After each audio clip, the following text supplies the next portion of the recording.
Greetings, I'm your host, Jason Miles, and welcome to another episode of This is Revolution Podcast for all the returning listeners, subscribers, and of course, our very valued patrons. So glad to have y'all back. Thank you so much. For those new to the channel, thank you for taking a moment to check us out. If you dig what we're doing, please hit like and, of course, subscribe. It goes a very long way in helping to promote the channel. If you didn't know, Kayfabe episode 1 is live on Means TV.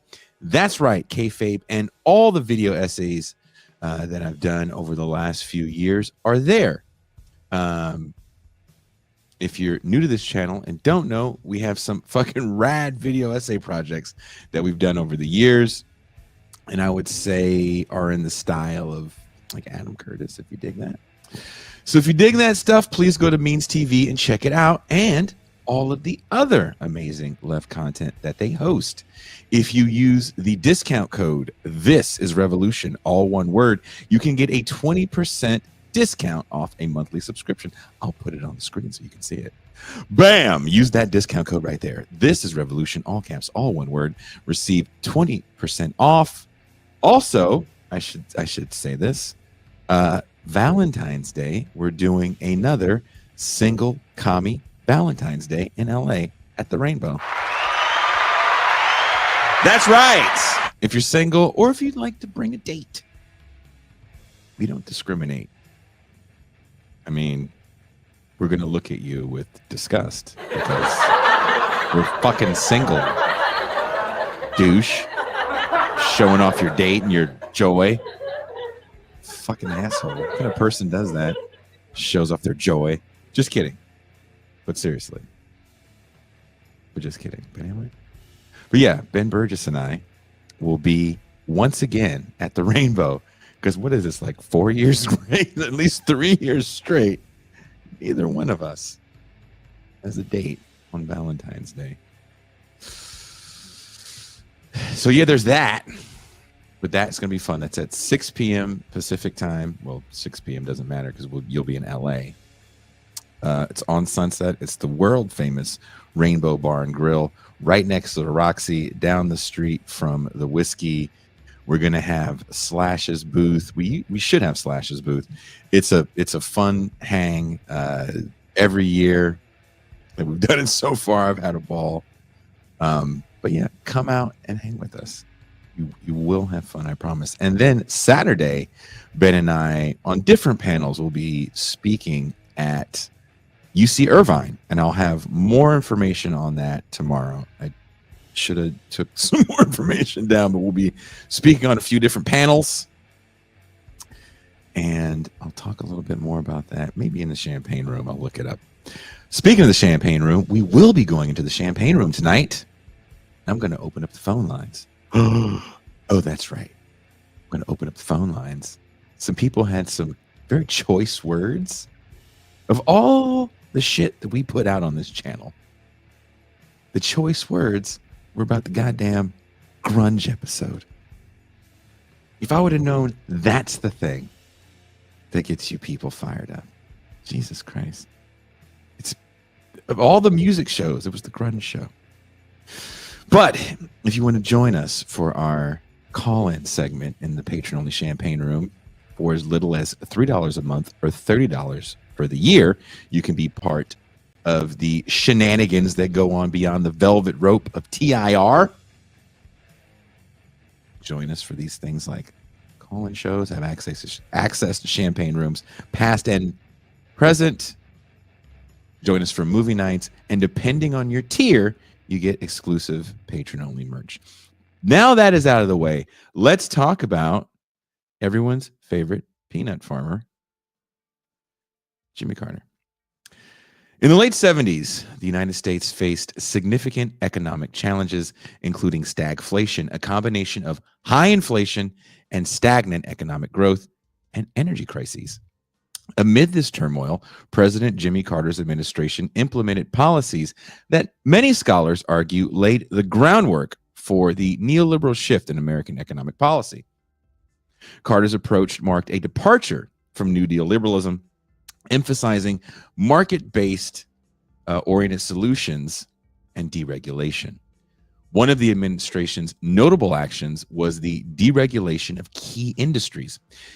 The Airline Deregulation Act of 1978, for instance, removed federal control over fares, routes, and market entry from commercial aviation, leading to increased competition.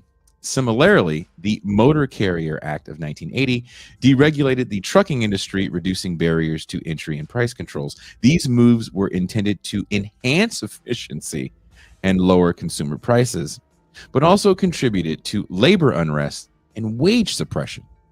In the financial sector, the Depository Institutions Deregulation and Monetary Control Act of 1980 phased out interest rate ceilings on deposit accounts and allowed banks greater latitude in their lending practices.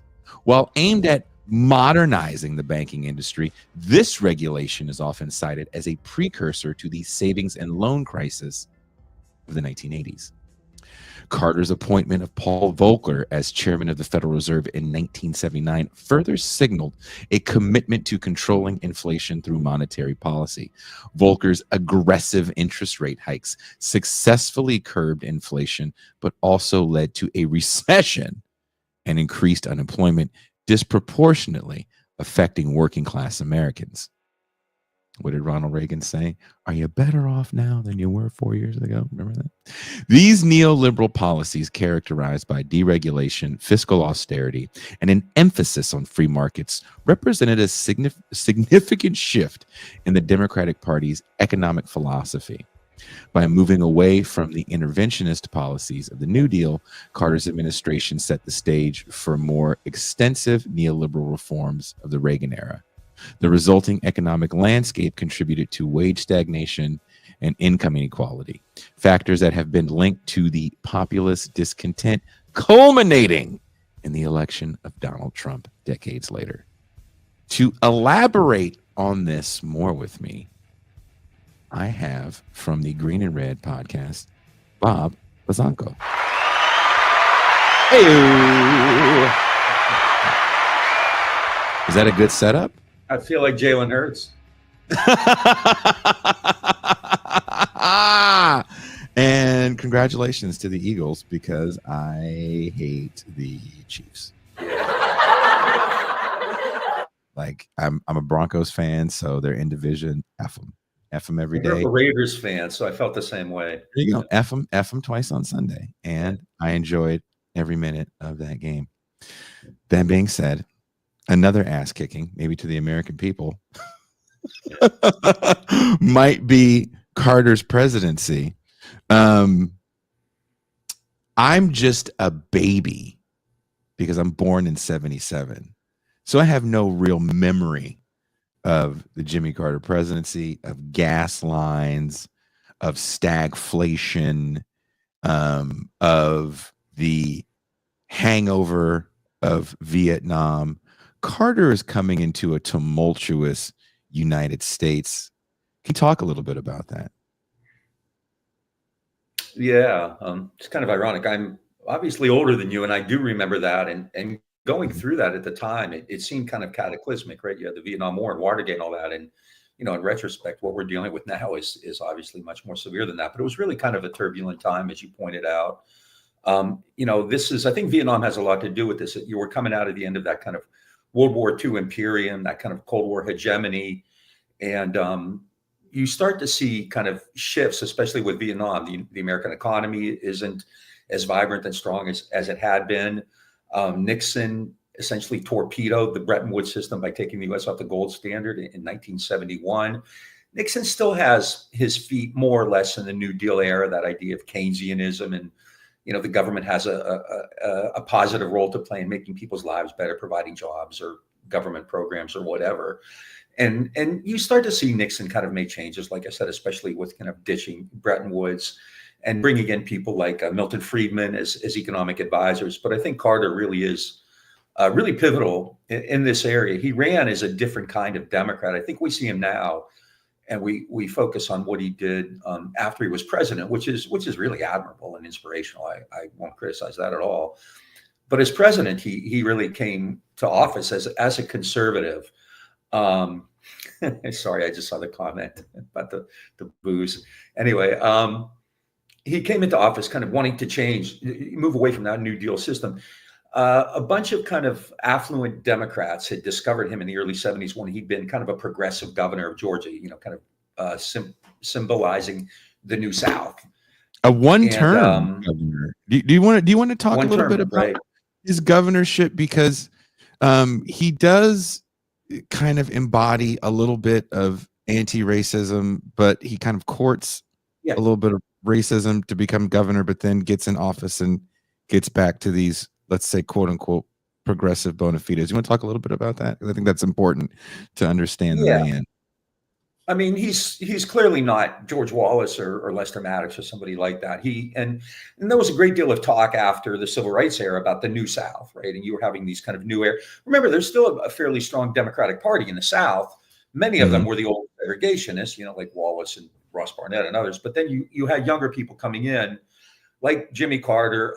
Al Gore Sr. was still a senator from Tennessee who was fairly progressive. Kind of the Arkansas senators, I can't remember their names now. Fulbright was obviously very, pretty progressive in the 60s. So you had this, but Carter at the same time had been kind of picked out by the CEOs of companies like Ford and Delta Airlines, who saw something in him, right? There's this young guy. He's kind of traditional. He has these, religious values and these kind of conservative ideas, but he represents something very different in Georgia, right? He's kind of, representing these kind of, especially ideas of racial reconciliation. However, the people who kind of picked him out of the crowd, so to speak, were kind of really hardcore, hardline capitalist firms. Like I said, Donald Keough from Coca-Cola, CEO of Coke at the time, was a big patron. But probably the most important was David Rockefeller, who met Carter and brought him into the Trilateral Commission. And the Trilateral Commission is really important in the 70s, if you ever study that era. It's the idea of this is to move away from kind of New Deal liberalism, the idea of the state taking on these roles. And this is where you hear kind of derisive terms like the nanny state or the tax and spend state or whatever like that.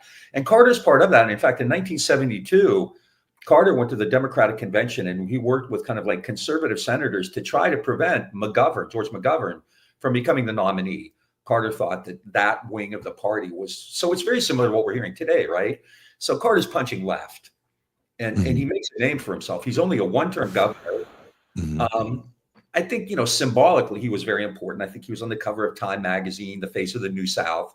But if you look at, what he was really doing, it's kind of what governors in the 70s were doing, nothing really kind of dramatic. And again, he's kind of moving away from a lot of those, kind of traditional democratic ideas that had been in place really since the 30s, since the New Deal, the kind of embodied Keynesianism. He wanted to, as you pointed out at the beginning with that great, intro, like he wanted to liberalize financial institutions, deregulate trucking and airlines industries, and essentially kind of let the market take over. And in this regard, I mean, he's similar to what was happening in Britain with Thatcher.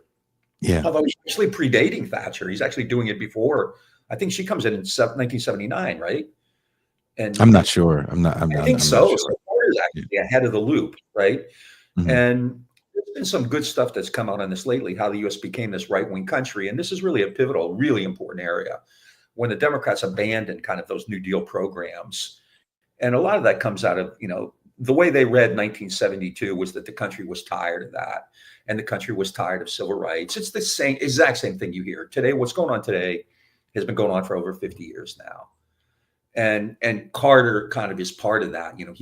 He's basing his ideas on the idea that, the country is tired of these New Deal programs, and they're tired of, all of this anguish, and they're tired of student protesters and hippies and all this kind of stuff. And because of that, he's really kind of moving away from, kind of New Deal programs, the kind of stuff that people like, obviously FDR, LBJ, but even Eisenhower, more or less supported the kind of, the typical programs. And remember, this is barely a decade after the Great Society, when Johnson implemented things like Medicare, Medicaid, Elementary and Secondary Education Act, housing programs. So, you have this really this significant increase in social programs in the 60s right? This is the heyday of liberalism. In 1964, Johnson wins this huge election victory, and everything is going well. And then I think Vietnam really has a massive domestic economic impact that we really don't talk about that much, right? But now Carter also does. Would you say he expands the state a bit by putting together the Board of Education? The Department of Education, also Department of Education. I'm sorry, the Department of Education. Yeah. I'm sorry. I think Department of Energy too wasn't around until then. So yeah, absolutely in that regard. And I mean, I'm not comparing him to somebody like Trump or whoever, right? But yeah. It's clearly, I mean, but look back just a few years before that, right? Nixon created the EPA. So this is part of that kind of political, system that it's kind of on fumes at this point. That's how the way I basically describe it. The New Deal era is kind of on fumes by this point, right? And the money spent on things like the Great Society programs, the Vietnam War obviously is huge. And so when Carter takes over, there's already been this they're starting to repudiate those New Deal ideas. And he's as much a part of this as anybody in the Republican Party is, really. I mean, you have the kind of right-wing John Birch types, but at the time, those people weren't taken seriously. Right now, they run the country now. But so Carter was actually comes in, and he has these ideas that the state has gone too far. It's too deeply involved in the economy. And remember, the state got involved in the economy because the economy wasn't doing that. The state gets involved in the economy in order to stabilize the economy. Like in the 30s, the reason you have so many state programs is because you had a global depression. And that was the only way to save. I mean, people like FDR wanted to save capitalism. And so that's the point of reform. And that's the part of Keynesianism, right? You use state money to subsidize employment, and then people get a job and they get a wage and they can buy stuff. And you're essentially subsidizing consumption that way. And that had been Truman believed in that. Eisenhower believed in that. Kennedy believed in that. Johnson believed in that. And it seemed to be working pretty well, especially for those 25 years or so after World War II. But then we also have a really high marginal tax rate, so we don't really have these gajillionaires like we have now. That just I mean, you had, I forget, 13 or 14 different stages in taxes, right? And so, if you got way up to the top, you could be in the 75, 80% range. And, if corporations continue to pay taxes at that level, we'd have no deficit at all, but even at a reasonable level. So, it's a very different world out there. And you start to see Nixon was commissioning studies. And like I said, he was talking to people like Milton Friedman, the Chicago School. They're come out of the influence of an old Austrian economist named Friedrich Hayek. And Hayek becomes really well known in that era, right? Because people like Thatcher and Reagan, he was still alive at the time. They invoked him and they were seen with him and things like that.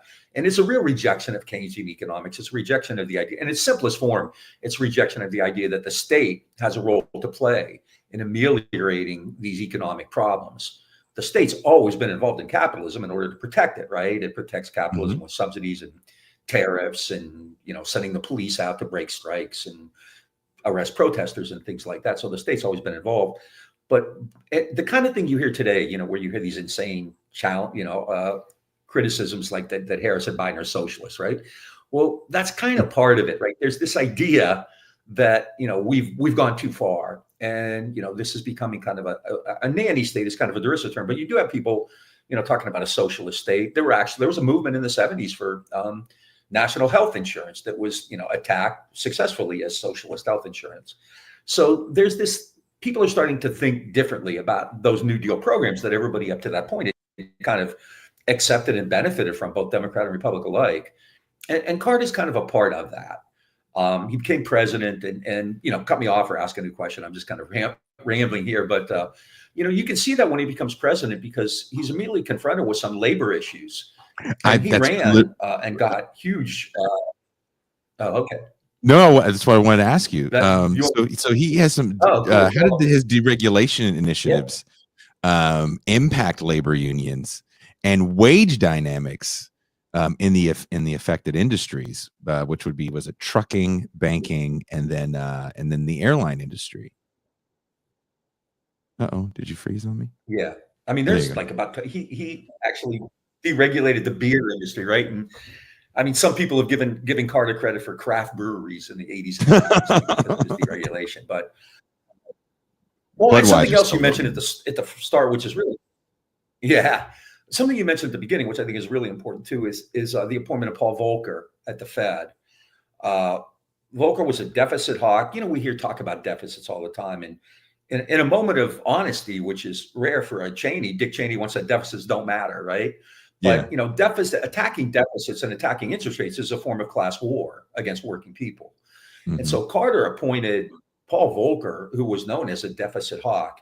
And the inflation we had a couple years ago, which was quite serious, right? I mean, I'm not downplaying at all, but it was like less than half, I think, of what it had been in the 70s, right? I mean, I remember inflation rates 13, 14, 15%, just massive. And Volcker was really responsible. He kept raising interest rates, which was causing massive unemployment. And at the same time, this is when you see like the labor problems emerge. Like I come from Ohio, from that area, Youngstown, Pittsburgh, Cleveland. The Rust Belt. The Rust Belt. I grew up there. And so I remember, so-called Black Tuesday, when mills just without warning closed down, right?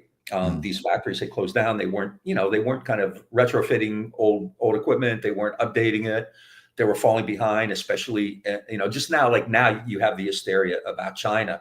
Back then, it wasn't nearly as big, but you had a lot of talk about Japan that way. I was going to say Japan was the people, right? Yeah, especially like automakers, steel makers, and it was a working class issue. Like working class people wanted tariffs, so that was kind of on the table then, right? Amid all of this, the mills just decided to close down and move. And Trump made hay of this. This is one of the major reasons Trump became president in 2016, especially in areas like that, right? But those factories didn't shut down and move to China or Mexico. They shut down and moved to like South Carolina and Alabama and Texas and places like that. Non-union because places. there were non-union, cheap wages, no environmental laws and things like that, right? So the first phase of that occurred with a movement to further, into the southern states, not abroad or anything like that, right? At the same time, he's deregulating trucking. I don't remember the specific numbers, but these are close enough. Like real wages for truckers today is about the same as it was adjusted in the 70s, right? So truckers because it was regulated and you had rules and you weren't allowed to, you couldn't push your workers that far. You had to be, given a certain amount of time off. And, and when Carter deregulates that, it kind of empowers these big companies. And one of the reasons you regulate or deregulate is often to allow big corporate entities to attack smaller competitors, right? It enables you because smaller competitors either can't meet these regulations, right? Or conversely, if you deregulate, then big in the airline industry, say, at the time you had like American, and there were, I think in the 70s and 80s, at one point there were like 25 or 28 airline carriers. There was one, what the hell was it called? Freedom? Pan Am? Trans Am. No, but there was one you would get on and you would hand the flight attendant a $20 bill. Like that was it. You like literally you walked to the airplane, you walked on, you showed an ID, you got on, you paid. It was like, going to a movie or something like that, right? So there were all these like, major airlines within, I don't know how long, less than a decade, it was down to what, 5 or 6, right? American and Continental at the time and Pan Am and TWA, I can't remember. So deregulation really enabled all those big airlines to swallow up the smaller ones, right? Through deregulation, right? They could now go into areas they could compete. They could offer competitive rates. They could offer low rates in order to drive other people out of competition, right? Big companies. Is this still? So I vaguely remember this because again, I'm pretty young, in the sense of I don't remember. Upstairs down. I remember planes with upstairs downstairs. I remember smoking. I've been inside of a cockpit several times. I used to fly with my grandparents when I was young. I feel like, and granted, I was smaller, but I feel like there was just more leg room in a plane 40 years ago. I mean, I'm 6'2", and I don't know how. I'm a big guy. I don't know how people bigger than me could get on a plane. Because now, I mean, if you're more than like 5'9", right? I can't fit in a plane. I'm 5'10". I can fit. Yeah. And I mean, I remember flying on airplanes where people smoked, and oh my God, I got out and I was just like nauseous. So anyway, neither here nor there. Yeah, I remember food. I remember food on the plane was mandatory. What were we going to eat on the plane? I know all this changes. Now you got to pay for. I flew a Spirit flight. Yeah, I mean, and oh no. Can you hear me? You cut your internet blocked for a second. Can you hear me? Yeah, we're all good. Oh, I'm sorry. It's all good. Um, I'll blame AT&T on that. Okay. They're trying Yeah, to stop all us from that's telling the going truth. on. I mean, it's really, it's kind of a trippy time because, the world is still operating on these old kind of liberal principles, corporate liberalism, whatever you want to call it, liberalism, traditional liberalism. And it's kind of abruptly and rapidly moving. And, we usually peg that in the Reagan years, which is clearly a big acceleration of it. But you Mhm. already see it in place before that. There's a book that I think is about to come out or came out recently by a guy named David Gibbs called How America Became a Right-Wing Country, or Why America Became a Right-Wing Country, or something like that. And which covers all this stuff in really good detail. And it shows just Carter's really important role in all this. He kind of accepted these new, and then this becomes known as neoliberalism. And it really comes out of this old kind of people like Friedrich Hayek and the Austrian school. And, in the 30s and 40s, they got beat. I mean, Keynes won. Yeah. Everybody was a Keynesian, right? Wasn't it Nixon's famous line or Milton Friedman's famous line? We're all Keynesians now, right? We're all Mhm. Keynesians. And, but Hayek gets kind of a resurrection in the 70s. Now, Carter didn't specifically mention that, but Carter even said, he's like, sometimes he said, my own party votes for me, but I think I get along better with the moderates and some of the liberal Republicans than I do with the Democrats. So he was quite candid about that.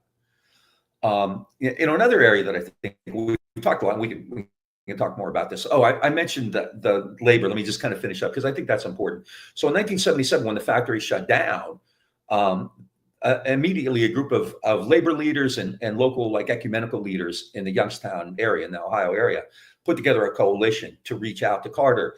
And they essentially wanted, I think, $250 million, which, today is nothing, right? But even then, it's a significant amount of money, but it's not like an immense, so they wanted, and they essentially wanted to take over the factories.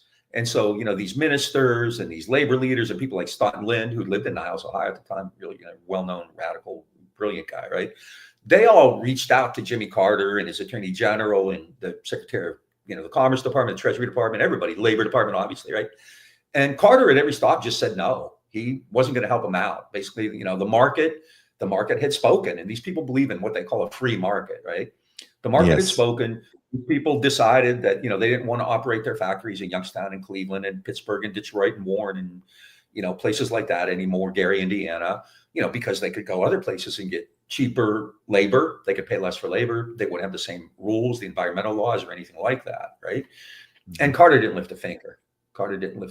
And so, I mean, I will still, if you go in that area and there are people who are, much older than me, and when you mention Carter's name, they're still vehement. They feel the same way actually about Clinton too for NAFTA, which we can get to if you want later. But there's still a real lingering resentment there, right? In addition to that, though, I believe a year later in 1978, there was a Teamster strike. And Carter actually invoked Taft-Hartley. It was a trucker strike. And you mean the miners' strike? Miners' strike. I'm sorry. Miners' strike. Yeah, the miners' strike. Yes, yeah. I'm thinking of there was actually in 1970. I'm thinking of a Teamster strike in Ohio, a different type. But there's a miners' strike. Carter invoked Taft-Hartley and broke the strike, forced them back, right? So I remember reading an article around that time, 79 or 80, and somebody was interviewing William Wimpesinger, who at the time was the head of the Machinist Union, and he considered himself a social democrat or socialist of some sort, like a DSOC socialist or something at the time. And Wimpesinger, somebody said, what can Carter do to, help labor after everything he's done to you, And Wimpesinger said he could drop dead.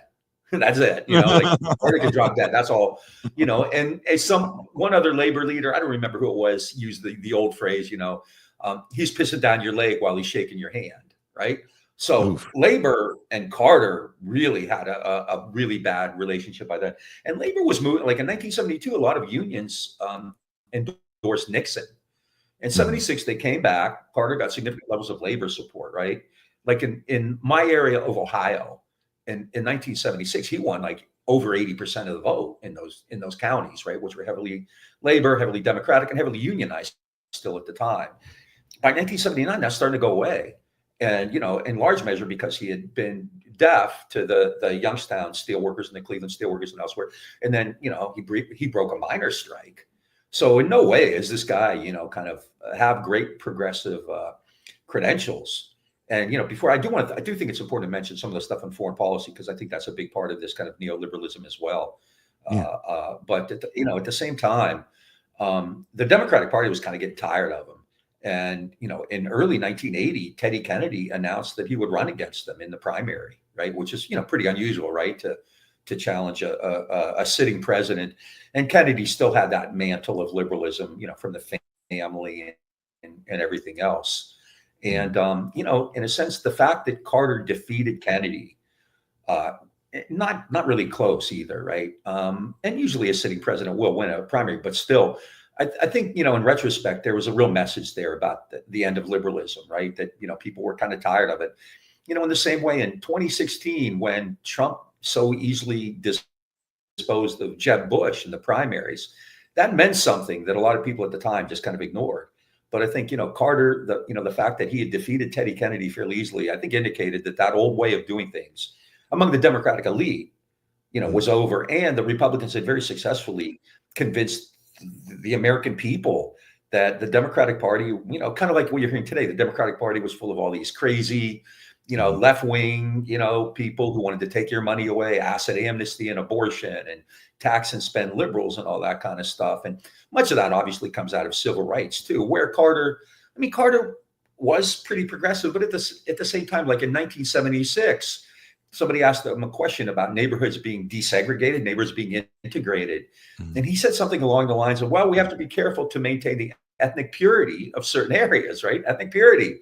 That's, that's settler colonialism, right? So it's white power. Yeah. And that's obviously what he meant, right? Yeah.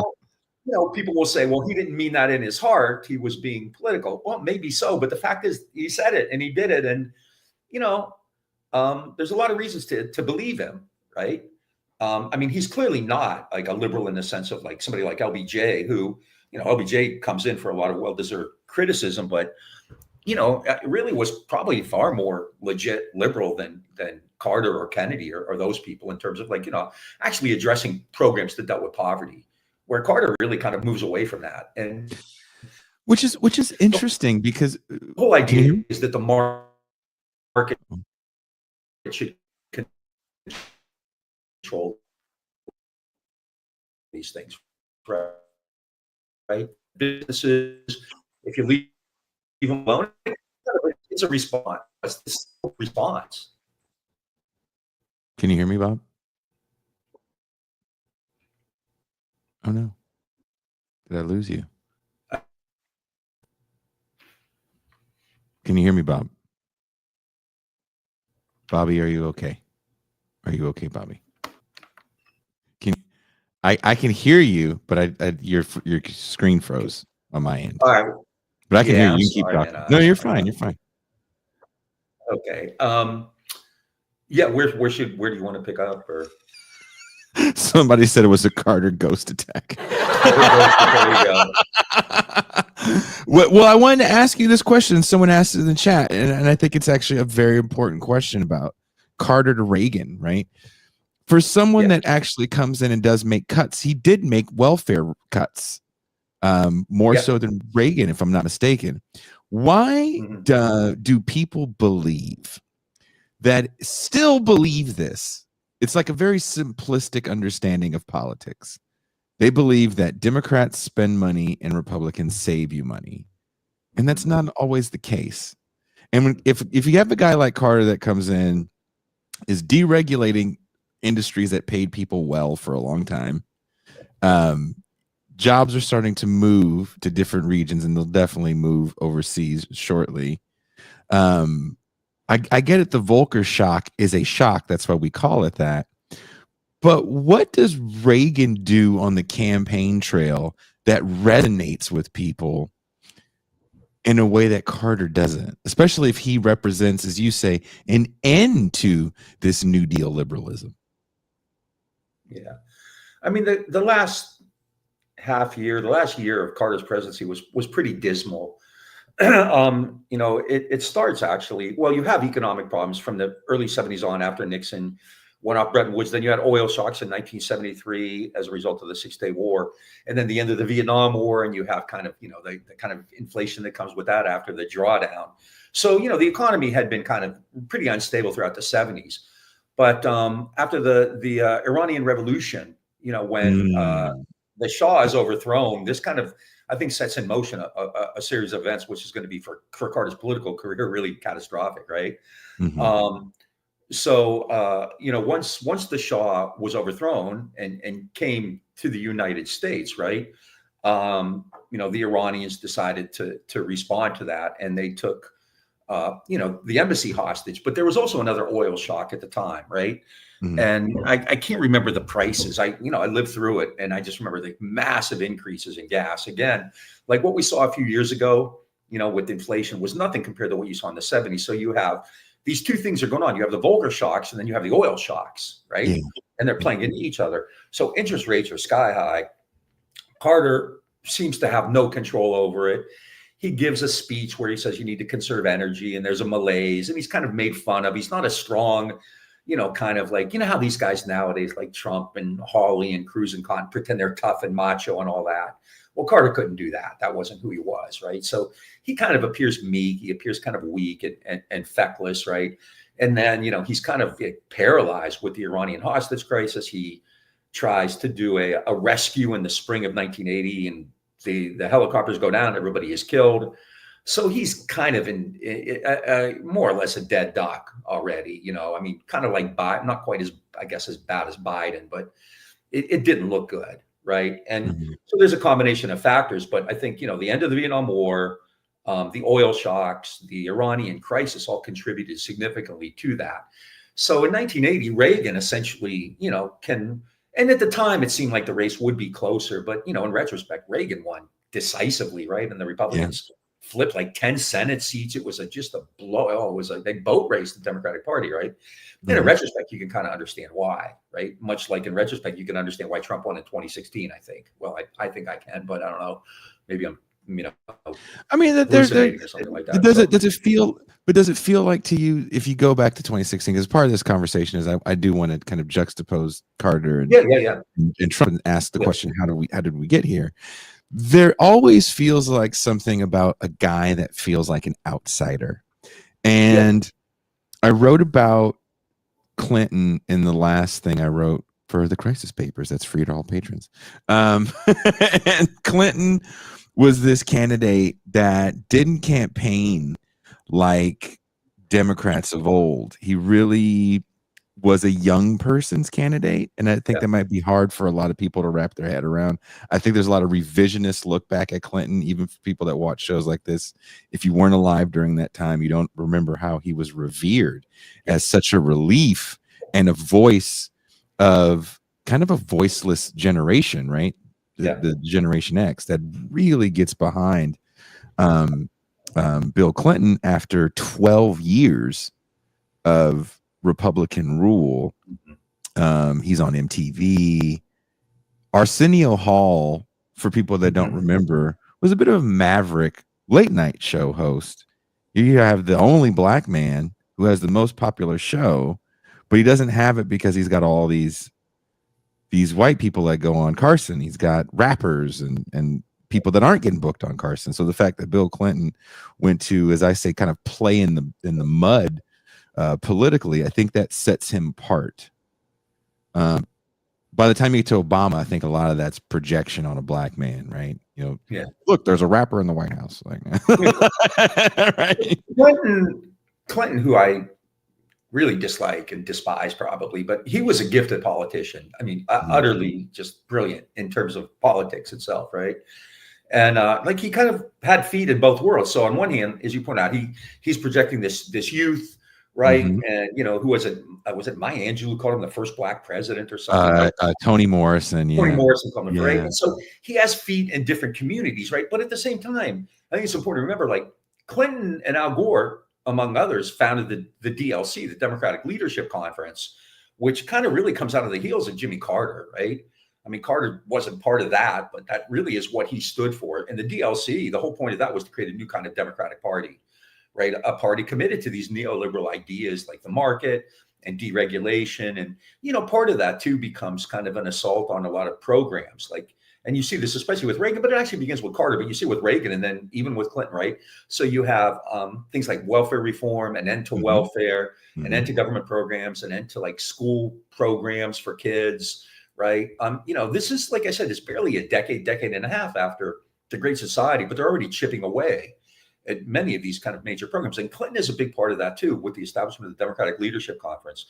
And when he and Gore are the ticket, that's not just symbolic. That's not just a symbolic abandonment of the old Democratic Party. That really is, right? And Clinton is really crucial in deregulating financial institutions, like he repealed Glass-Steagall, but also, and this is really important, I think, when you talk about neoliberalism, is these kind of global trade programs. And Clinton is really big on that. You start to see the origins of that even earlier, right? But NAFTA and the WTO occur in the Clinton years. And those, as much as anything, are really going to kind of turn the American economy, on its head. And that's going to lead to things like the housing crisis in 2008, but then also, I think, to kind of the emergence of people like Trump, this kind of economic nationalist. I don't want to call them populists because, like, as a professor, I teach about populists. The populists in the 1890s, like, wanted the government to nationalize the railroads and to start a bank, a public bank for farmers, and to turn silver into currency, right? These people called populists today are just kind of, they're corporate. Popular. Right. Yeah. They're just popular. They're not like William Jennings Bryan or somebody like that. Right. Clinton is really, really vital in this too. But, you're right. I mean, he does, like, I think young people, it was kind of, he was a great politician. People were kind of excited. He's the first non-World War II president, right? Up to that point, every president from FDR on had some role in World War II. So this is like almost 40, almost 50 years later, you finally have a president who's not part of that generation. He's much younger. I think he was like in his early 40s when he was elected president. Yeah. And so there's this hope, but in terms of his programs, in terms of his policies, they really clearly fit into the kind of stuff Reagan was doing. This is where you get the so-called welfare reform, which knocks, I forget how many people off of welfare. It creates work requirements. It reduces aid. This is the person who instituted carceral reform. Again, they use the term reform, right? Yeah. And that included things like 3 strikes and you're out, mandatory minimums.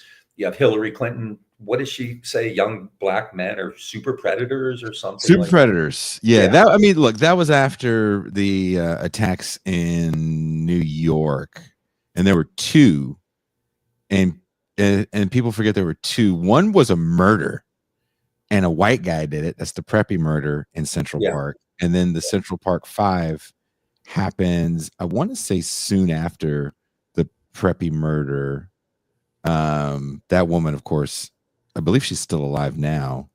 But the idea of this wilding that the media created, that just you get more than 10 Negroes together and they just turn into literal guerrillas.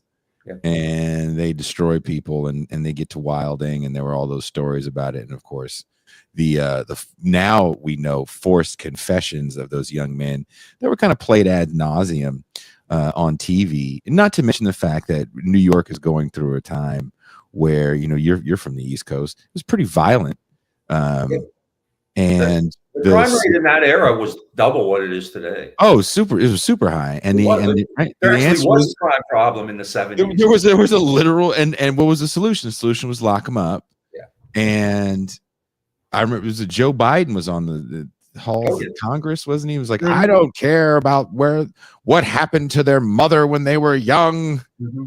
We got to lock them up. So I think that Biden is a big part of this. Yeah. He's been a big time since the 80s. So I think it felt like the Democratic plan. Again, that's why I kind of asked this question, because it baffles me that to this day, even though we know all these words, and these are words that you can go say to anyone in America, I would say 30 and up, and they'll know what you're saying. If you say mass incarceration, 3 strikes you're out, which is only a California thing, but still they'll know what it is. Yeah, because Clinton did campaign on 3 strikes from a federal level. Right. But the Democrats historically have been very tough on crime, and they're being tough again. We're seeing a resurgence of this. How was Carter when it came to crime? Because he's also walking into an interesting crime situation as well. Yeah, because he's got all these returning veterans. I mean, Carter kind of bought into the rhetoric of tough on crime. I mean, one of the big points that the GOP made after even in 1968, remember they moved to the Southern strategy. So much of that, I mean, the basis of the Southern strategy is civil rights and race, right? But they don't come out and say that. Like today, Trump and these people say whatever's on their mind. Back then, I think you had to be a little more nuanced, and so they would talk about, things like taxes. Are your taxes too high, right? And the implication there is too high because you're paying for welfare, right? But one of the key points, which you heard all the time, in fact, I show my class ads from Nixon's 1968, or even Goldwater in 64 actually goes back that far. But in 1968, Nixon's ads have all these images of kind of like, these kind of crazy anarchic situations, right? People doing drugs and everything. But a key component of Nixon's campaign in 1968 are these ads showing Black radicals and Black people in the streets and protests and things like the Black Panthers and whatever, right? And so the clear message there, they don't have to say it, is that the Democrats have unleashed this, right? The Democrats want the Black Panthers in the street. The Democrats want, crime. The Democrats want welfare. The Democrats want drugs, right? And so Carter, reacts against that. So the kind of stuff you see today, and you're right, the Democrats, especially if you look at cities or states where the governor is Democratic, or cities where the mayor is Democratic, they give police the same kind of funding as everybody else, right? Yeah. And, anytime there are, attempts, Nixon actually commissioned a group to study drug legalization or decriminalization, which came back and said that might not be a bad idea, right? So there were people out there thinking otherwise, but Carter really bought into the rhetoric, and he was afraid that the Democrats have always been afraid of whatever, they're afraid, whatever you call them, they're afraid of that, right? You're a party of African Americans, you're a party of high taxes, you're a party of crime or whatever. And instead of like taking it on or saying something about it, you're a party of illegal immigration today, you're a party of drag shows, right? It's just one thing after another. That worked though, didn't it? I mean, no, exactly. She's don't Kamala Harris. She's for the they thems. When I saw that ad in a bar here in Mexico, I was like, well, I think they might be cooked. Yeah.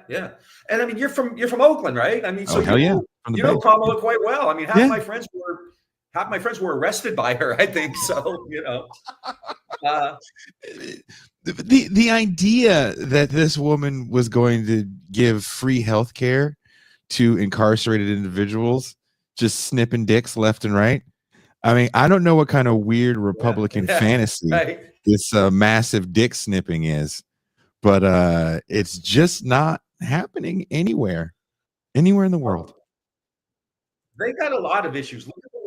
Look at the way they talk about Trump and call him daddy. There's got a lot of dysfunction, a lot of weird shit going on over there with those people. Yeah, but so Kamala's a great example, right? Oh, she's a radical Marxist. She's a socialist. No, she's a cop, and you're right, the Democratic Party. But Reagan uses that in 1980. I mean, Reagan runs a scorched earth campaign. It's kind of funny, like Trump is so crazy that some people are kind of longing for Reagan, or, and like Reagan was everything you think he was. He was probably worse, actually, right? And so the campaign, somebody read my book in grad school. That's very flattering. Sorry about that. But no, put on there for you. Reagan ran a kind of a really hardcore campaign where he is, that's the irony, right? The Democrats think, well, we have to move to the right, and we have to deregulate, and we have to become neoliberal, and we have to do all this because the people won't like us if we don't. Well, the fact is you did all that and the people didn't like you, right? And that's kind of what happened. So Carter does all this, but he still, Reagan, has this, he kind of portrays himself as this kind of Westerner, the man on the horse. One of my favorite historians, somebody we luckily interviewed a few months ago, is Richard Slotkin, who's written a bunch of books on American culture. And a lot of those are about kind of American myths and, the man in the frontier. And that Reagan portrayed that perfectly, right? And I think we've seen that since the Reagan election. This is kind of a frontier country again, right? And so Reagan was able to throw all of that against Carter and make it stick. He's soft on crime. He's a radical. He would give priority to blacks. He believes in affirmative action. This is also when, remember, Carter in 1976 actually reached out to the evangelical community. So the first instance where you have significant evangelical participation in election is actually with Carter in 76. But by 80, they flipped, and Reagan had reached out to people Carter, because he spoke about his faith a lot. Candidates, it's kind of weird because now everything is a fucking prayer, right? At the end of the Super Bowl, I have trouble watching sports anymore because at the end of every game, you get the quarterback and the head coach who are giving me scriptures and psalms and all that, and you know, um, but that wasn't the case before. Yeah. And Carter really is the first person who would talk about his faith. He was born again, right? And this is right. Nobody had ever heard that phrase before. He was born again, right? And so on one hand, Carter culturally reaches out. He has Willie Nelson, as a friend. He and Bob Dylan. Dylan and Nelson hung out with Jimmy Carter. I mean, you don't do much better than that. It's pretty cool, right? Yeah. And he could reach out and be part of that world.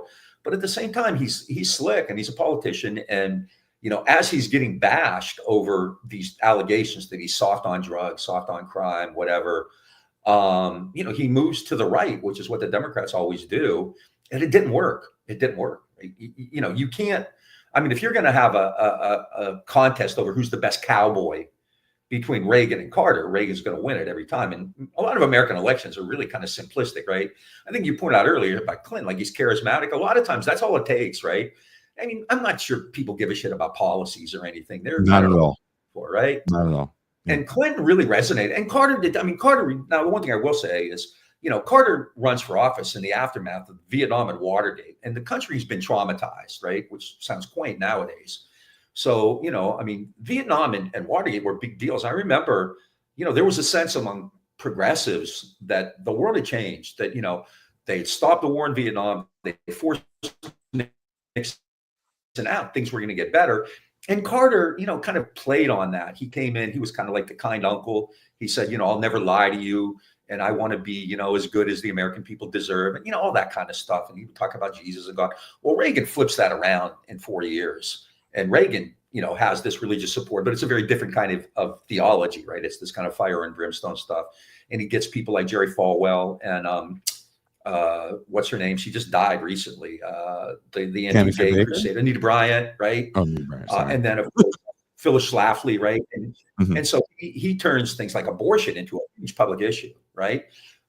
Shortly after Roe v. Wade, right? And so all of this stuff now is happening, and Carter Carter actually, when he was president, Carter was talking about school vouchers, right?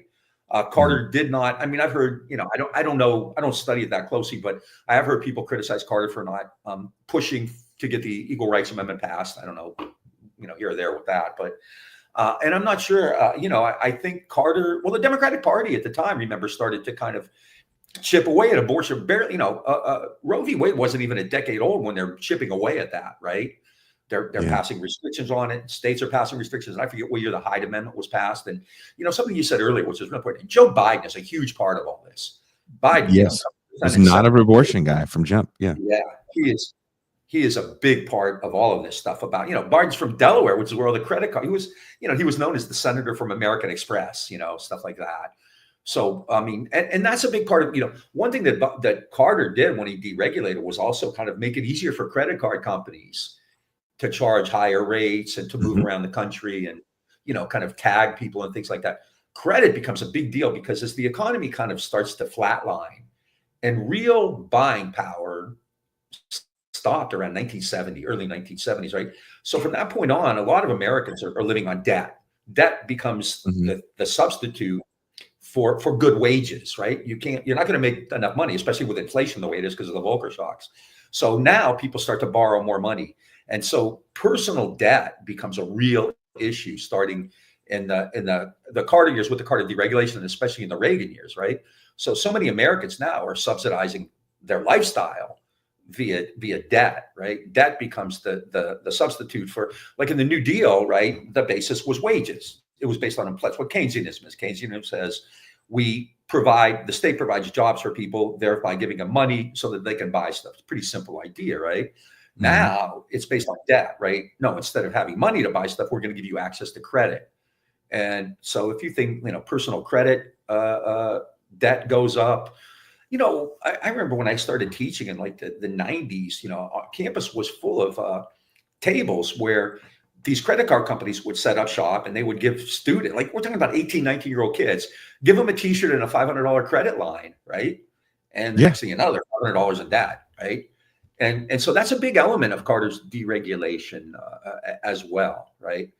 And Reagan just takes that and runs with it on issues like foreign policy, which we didn't talk about, which is too bad. But like Afghanistan, right? Carter started that. Carter began the American. Does he really say, or is it one of the people in his cabinet that say we're going to give them, the Russians, the Soviet Union, sorry, their Vietnam with Afghanistan? Allegedly, Brzezinski, Zbigniew Brzezinski said that, right? Mm-hmm. And the whole idea there was, Carter kind of reinvigorated the Cold War. Remember, Nixon had agreed to a strategic arms limitation treaty.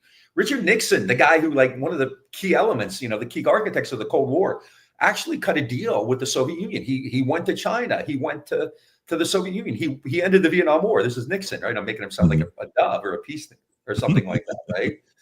And Carter was the one who, when the Soviet Union intervened in Afghanistan in order to overthrow a radical extremist Marxist government that had overthrown a pro-Soviet Marxist government too. This isn't a West versus East or any of that kind of BS, right?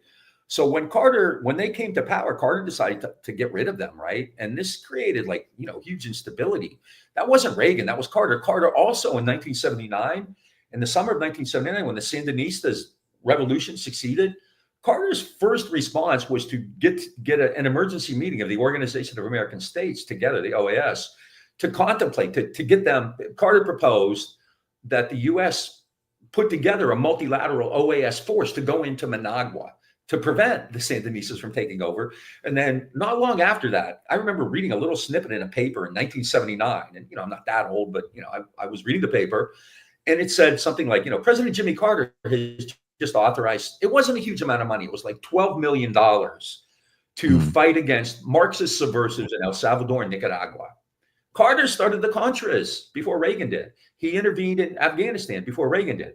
In 1979, in early 1979, Brzezinski, on Carter's direction, went to China to talk to Deng Xiaoping to encourage him to invade Vietnam, which they did in February of 1979. China invaded Vietnam. Carter supported Jonas Savimbi in the civil war in Angola, who was sponsored by South Africa against the MPLA in Angola, which was a Marxist group. Carter supported South African apartheid in Angola against the MPLA. And he supported Jonas Savimbi, who was a South African agent, a terrorist, really, right? Carter did that.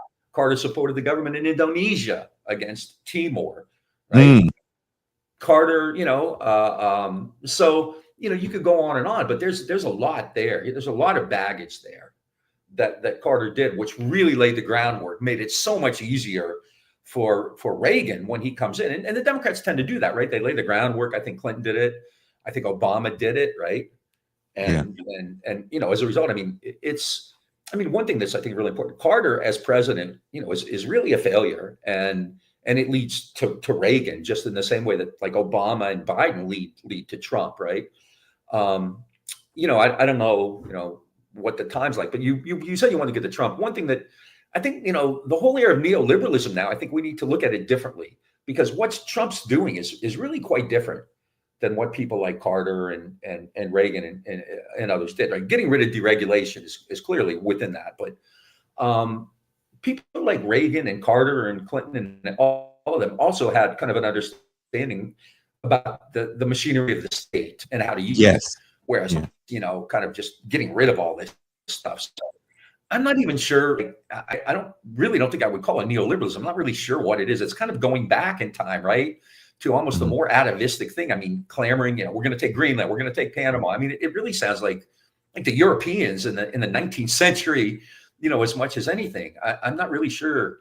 It's not a cogent or a coherent idea, and I don't think Trump's ever had any kind of coherent ideology or anything like that. So it's weird. But it's clearly part of that process. In Trump's case too, I think the anti-globalization, campaign really meant a lot. People did see the Democrats as elitist, right? The Democrats didn't give a damn about the people in Youngstown or the people in Pittsburgh, right? And in the summer of 2016, in early 2016, I was in Ohio visiting, and the people there all said, I like Bernie Sanders and I like Donald Trump. And they saw them as similar in ways that weren't really correct. But they all, pretty much everyone I talked to said, there's no way in hell I'm voting for anybody named Clinton, right? There's no way I'll vote for Clinton. Yeah. And because of NAFTA. And so I think that neoliberalism also became kind of this global economic thing, right? Where you have these kind of these supranational organizations that are supposed to create what they call free trade, right? Obviously, it's not free. I always tell my classes, free trade is like free love. There ain't no such thing, right? So, none of this really, worked out, right? But the Democratic Party just kind of trudged ahead. Clinton, gets NAFTA, gets WTO. He repealed Glass-Steagall, which had kind of was a way to kind of keep some control over the stock market, over the markets, right? Yeah. And then, and then, Bush comes in and you have these massive tax cuts, which Obama continues.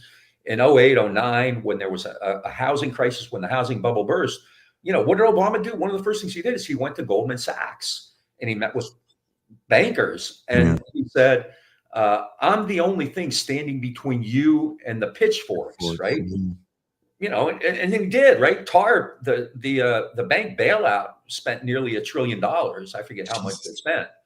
Whereas there was also like TARP, everybody knows about TARP. There was another program called HAMP, I think, was for house owners, right? Mm-hmm. And TARP was nearly $1 trillion. I think it was $900 billion, right? HAMP was only subsidized at about a third of that, and only about a tenth of that money was actually used to relieve homeowners who lost their houses, which is like, I think 30 billion or something like that, right?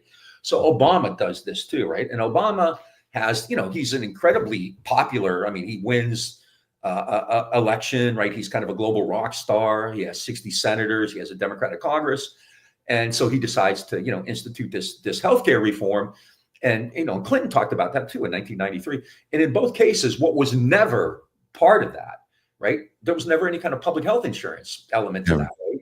So even before they began, this is the way that these neoliberals kind of negotiate. They give away everything before they begin, so they begin negotiating over healthcare, but, they've already made it clear that public healthcare is not on the table. It's not even, going to be considered. And, Nixon and Teddy Kennedy were close to a deal on a national healthcare program in the 70s, right? Nixon was open to that. They were close, right? Mm-hmm. And Jimmy Carter never picked up that, and Clinton and Obama just rejected it out of hand. So again, I guess it all starts with Carter and what he doesn't do and what he does do. The thing I'll say about him is, if there's such a thing as making up for past sins, he did it. And I genuinely, I don't say there are very few people who are part of the ruling class who later in life kind of redeem themselves. And he kind of did that. I think it's, that he called Palestine apartheid, Yeah. He wouldn't even allow the Palestinians to be mentioned in Camp David, but then he writes a book talking about apartheid in Palestine. He brokered a nuclear arms agreement between the Koreas. He spoke eloquently. I think peace deal between Egypt and Israel. Yeah.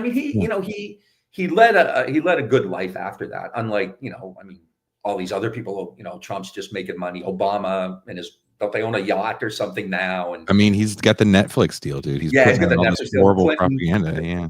The Clintons are worth hundreds of millions, and Pelosi, and they're all worth. Carter never did that. Mm-hmm. I think he really, I don't know. I'm not a psychologist. I don't know if he felt guilty about what had happened or whatever, but at least he spent his life redeeming that. But what he did as president, in terms of, he was was a neoliberal, and he was basically committing war crimes just like every other president. No worse than anybody else, but certainly not better through 1981. After that, sure, absolutely. But I think we need to kind of quit looking for heroes. You're preaching my gospel. Yeah. Yeah. And I think everybody's looking for heroes, right? And Carter did heroic things after he left the White House, but as president, he's one of the reasons that things happen this way, and he kind of helped, he was there kind of at the outset in the early 70s when the Democratic Party said, okay, we're not going to do this anymore. We're no longer going to be the party.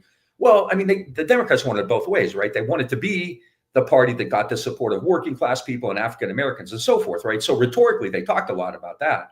But in reality, those people weren't being benefited by the Democratic Party. And, you see that continuing, right? To the point now where they're not getting even union votes anymore. And even, African American vote and Latino vote is going down because people have just heard this rhetoric for, a half century. People aren't showing up, right? 2/3 of the country is like, I'm checked out. Yeah. And the reason, I mean, all the Democrats have is, you have to vote blue no matter who. This is the most important election of your lifetime. And I never heard that until like 1984, right? That's when you started to hear that. We have to beat Reagan. It's the most important election ever. 1988, we'll do caucus, most important election ever, right? And, when you saw what did they do to Dukakis? Willie Hortoned them, right? Yeah. I mean, Dukakis had momentum. As soon as that comes out, it's the same thing that Reagan had done to Carter, Look at Dukakis. He's a tax and spend liberal. He wants to release, black people so that they could go out and murder people, give them parole and let. And so, and Dukakis was paralyzed. He had no response to it. Yeah, he didn't want to pull back on that program. He never was like, I'll get rid of that program. Yeah, he wanted to keep it. Well, and now it's cutting off. Yeah. Who was his predecessor? It was a Republican program that had been in existence already when he was governor, right?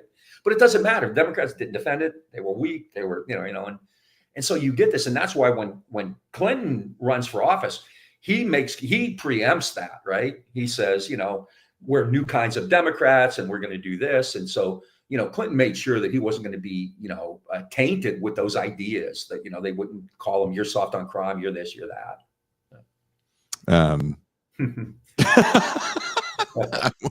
I won't read that on the main show. Bob, where can people find your work and where can people hear you before I let you go? Because it's late. I know it's late where you are. Yeah, the Green and Red podcast, and you can just Google that, which I do with my dear friend, comrade Scott Park, and we talk a lot about. It's called Green and Red because it's the environment and anti-capitalist politics, which but we talk about a lot of stuff, history and politics. I have a blog which I kind of sometimes I'm active on it, sometimes not so much. It's at afflictthecomfortable.org. And there's books and articles and stuff like that. Just a Google search is probably the easiest way to do that. But Green and Red is very cool. As you know. In the last several years, I don't know how long you've been up with this, but we've developed this kind of really nice left-wing media culture. I often refer to it as a boutique culture because we're not, like Joe Rogan. It's a good word. It's a good word. We're not like Joe Rogan and Ben Shapiro. But I think it's really important, especially in these days, because the media is totally capitulated, to all these really reactionary forces, and so we need to reach, as many people as possible. And so what you're doing here, is really important. And, hopefully we're contributing to that, a little bit at a time. But, I would certainly encourage people. Yeah, check us out, Green and Red Podcast. That's my Twitter handle up there at Bob Buzzanco. I'm on all the same old stuff as everybody, right? Instagram and all that kind of thing. And, it's a tough time, I have to tell you. And so.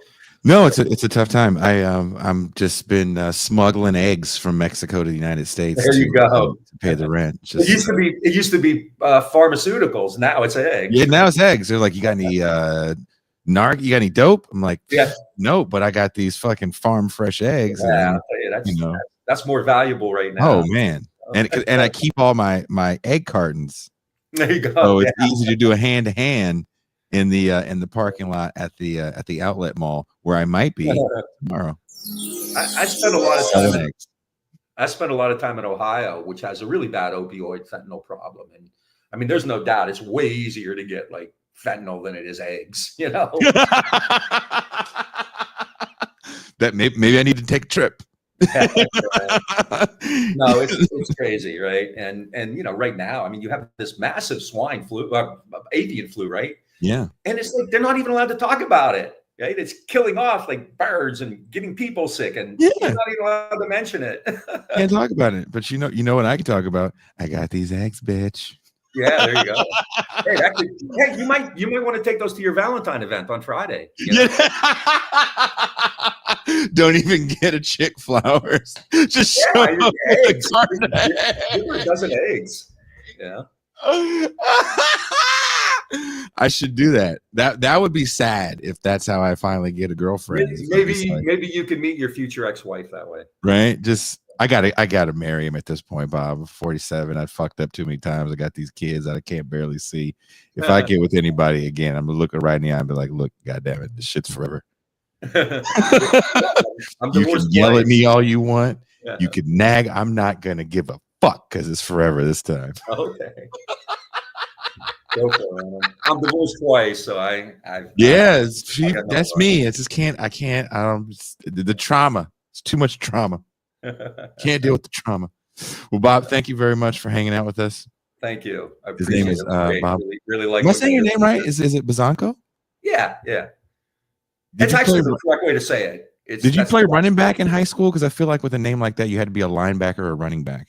Yeah, I did. I played football in high school. Yeah, I played. Were you a running back? Lineman. Yeah. You're a lineman. Okay. No, you have to... back then I was huge. I was like, there was a thing. They had a graphic the other day. The starting offensive line in the first Super Bowl averaged like 6'2", 240. You know, today it's a 350 or something, right? Yeah. Yeah. So like back then I was huge. I was big, you know. Mm-hmm. I was like a big lineman, you know, at 235 in high school. So well, thank you, Bob. Have a good one. You too. Appreciate it. Take care. There's Bob Buzzanco. You can find him on the Green and Red podcast. Wherever you're watching or listening to the show, there is literally a link in the description to the Green and Red website. Before you even get to the description of the show, there's a link to Bob's show. Because I want you to be able to find him and not put a comment. Where can I find Bob? I didn't get what he said. I always put a link. If there's an author on the show, there's a link. If we do a music show, there's a link to the playlist. Like the 19-hour playlist for the 1995 show. That's right. This Saturday, the 1995 show was 1995, the greatest year of music. I would like to say yes, because that's the year I graduated, or Conan and I graduated high school. I would like to say yes, but it's not. It's not even close. Putting that playlist together, I was like, there's a lot of horrible records that came out this year of genres that I usually enjoy. There's a lot of bad rap albums. 95 is the year where Jodeci puts out their worst record. I think. Didn't dig it. Did not dig it. Radiohead puts out a very mediocre album. Bjork puts out a great record. But the playlist is up. You can go to that posting and go. You can listen for yourself, and you can tell me if you think 1995 is a better year than 94 we've done and 93 we've done. You tell me. That being said, we're going to go to the champagne room. I'm going to open up the phone lines for you people. You motherfuckers got to call quick. You can't delay the call. I shouted it out because somebody had something to say about the grunge show. I was like, okay, well, fucking call in and say something. I'm sure you people have something to say about Kendrick Lamar. I don't know why people are so upset about this halftime performance. What did he do? Why are you mad? Who's mad? Who gives a shit? It's fucking halftime show. It's Super Bowl. Calm down. Jesus Christ. Crush Rush says, I was going to say I don't remember 1995 music with much fondness. Well, you can fuck right off. Just kidding. No, there's actually some interesting stuff in 95. It's a weird year. It's after the end of what we're going to call grunge. Hip hop is in a bit of its heyday, but some of the people that were around a little longer release records on bigger labels because hip hop is selling more records after the Chronic. And it's not necessarily good for everybody. There's some really not great records that come out in 95, again, of all genres. But there's a lot of weird experimental stuff that I didn't know existed. A lot of black metal. And I just put whatever I could find up. So there's probably a good chance there's some racist Nazi black metal in there. We coming for you, nigga. Or the Jews. Probably the latter. Yes, White Zombie is 95, but not the album with the good song.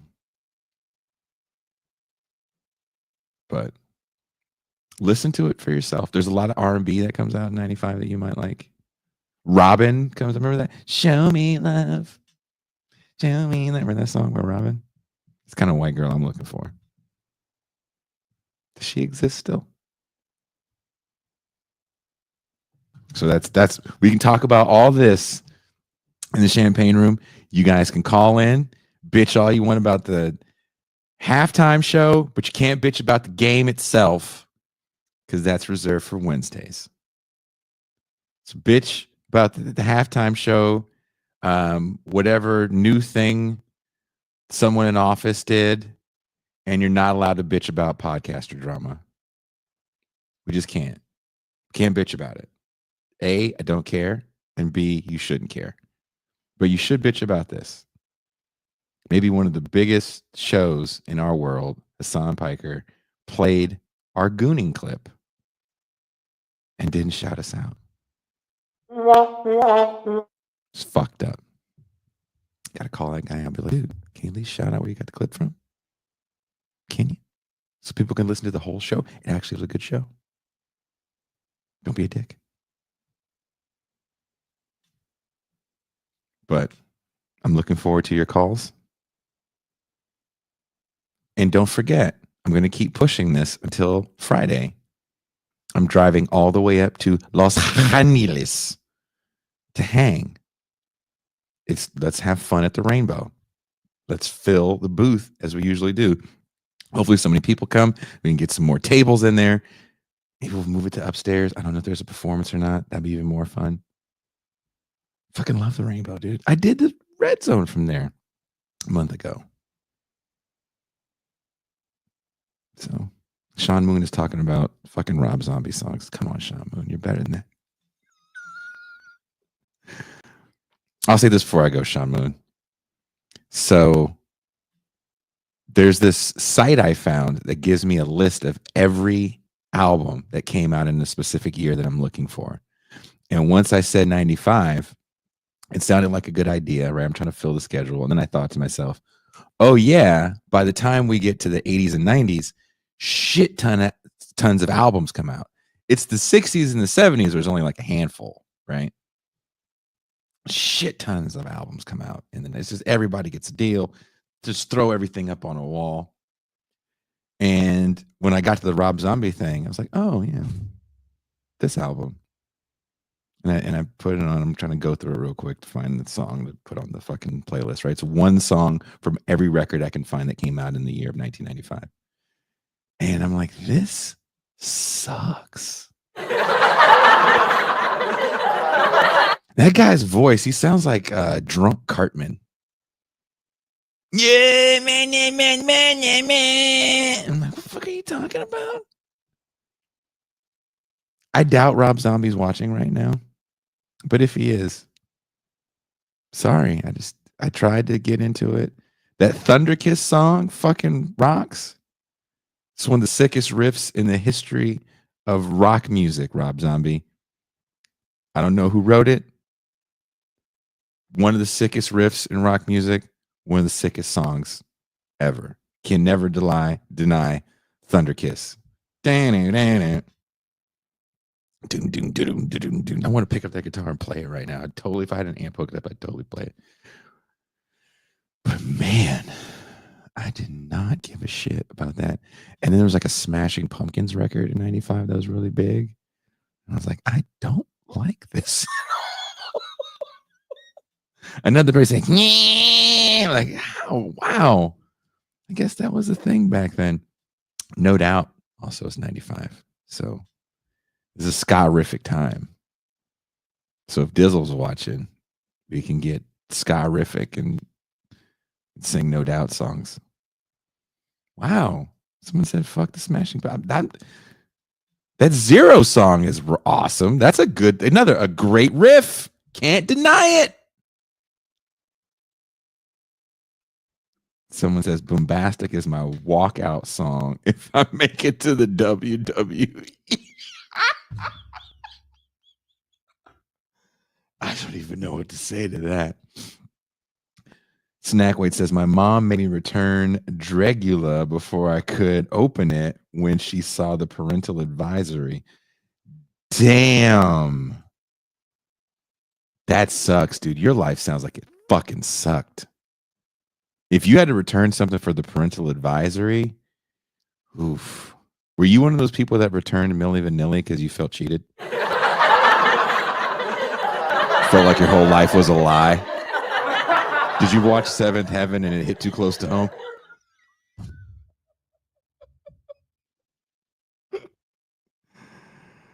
Oh, shit. I should pull up on Hassan in LA. You know what's funny? I won't say it. I'll say it in the champagne room. But yeah, we let's I'm telling you, Steve, you're in San Diego. There's no reason why you can't drive a few hours north unless you have a date. You probably have a fucking date for Valentine's Day. Do I? Nope. Fucked all that off. We can talk about it in the champagne room. I'll tell you a funny story on why I don't have a date in the champagne room. And on that note, where are we at? We are out.